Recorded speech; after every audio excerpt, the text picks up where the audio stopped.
In Translation is a story about an exceptionally intelligent young girl, Kimberly Chang, and she comes to the United States with her mother, and they find themselves in a situation where they need to start their lives all over again in this world that's totally incomprehensible to them. Her mother was an accomplished musician in Hong Kong, but here she and Kimberly need to work in a sweatshop to survive.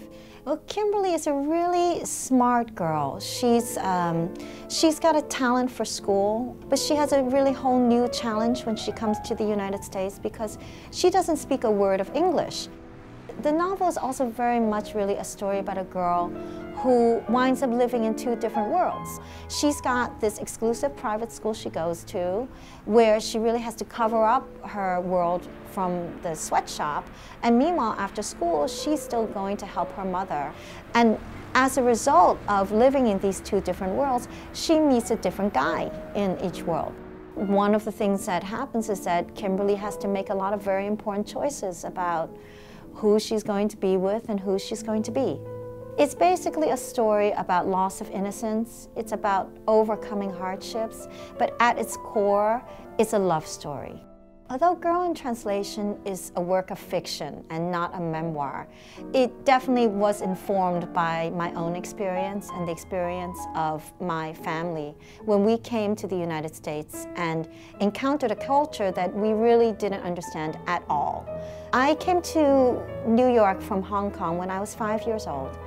And my family, we had been pretty well-to-do in China, but when we got here, we had lost all of our money, and we wound up working in a sweatshop to survive. And we did live in an apartment just like the one in the book, where it was not heated, and I remember there was this pane of, ice on the inside of the windows. And we had the oven door open because it was the only source of heat in the whole apartment. I started by wanting to write the book for my mother. No matter how difficult my early life may have been, my mother's was much more difficult.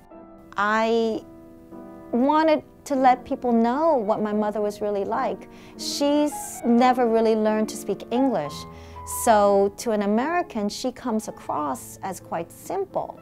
However, in Chinese, she's really eloquent and funny and wise.